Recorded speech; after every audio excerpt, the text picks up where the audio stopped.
Hello bachcho, let's read out the question first. In a single slit diffraction experiment, first minimum for red light 660 nanometer coincides with the first maximum of some other wavelength lambda dash. The value of lambda dash is. So यहाँ पर यह single slit diffraction experiment की बात हो रही है। अब उसमें फर्स्ट मिनिमा मिलता है कब?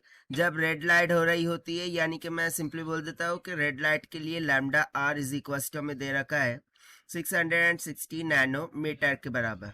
ठीक है, ये कोइंसाइड करता है first maximum of some, okay, some other wavelength जो कि है लैम्डा डैश के equal.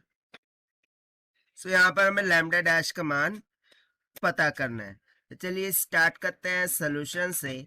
But before of its let's talk about the key concept which we are going to use here for this question.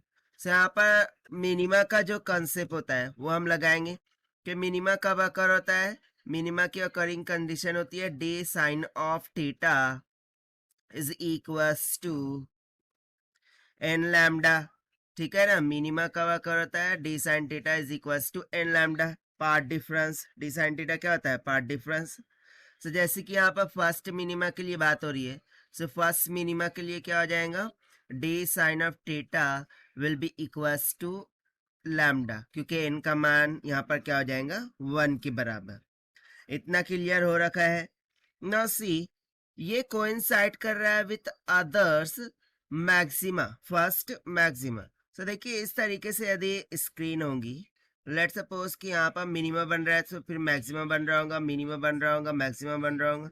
So two consecutive maxima के between में हम यहाँ पर find करके देखते हैं। तो देखिए यदि मैं फर्स्ट के लिए देखूँ, सो फर्स्ट के लिए हो जाएगा d sine of theta is equal to lambda. ठीक है, इनका वैल्यू मैंने 1 रख दिया। उस तरह से सेकंड के लिए यदि देखूं, so d sine of theta this will be equals to क्या हो जाएगा? 2 लैम्डा।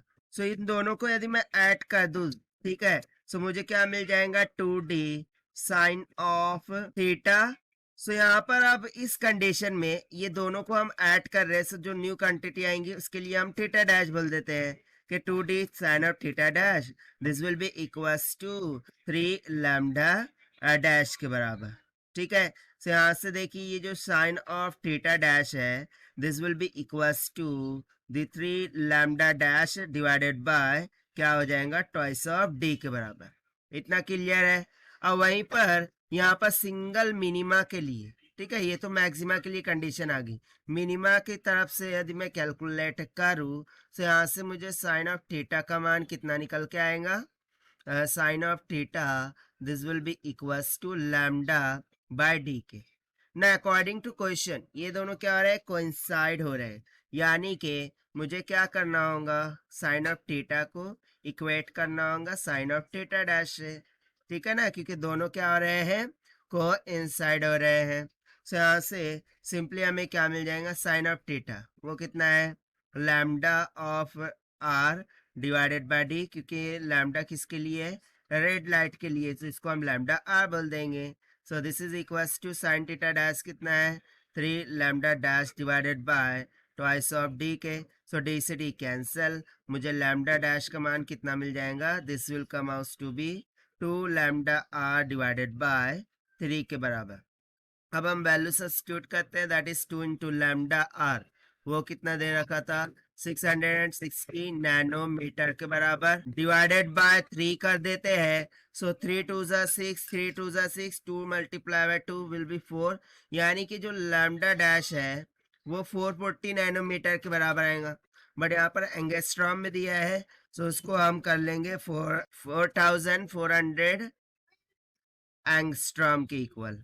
ठीक है, और ये हो गया हमारा आंसर जो कि हमने सॉल्व किया है by using the conceptual formula of minima and maxima से। Now let us take the option. So option A will become correct. So this is the required solution. I hope you understood well. Best of luck. Thank you.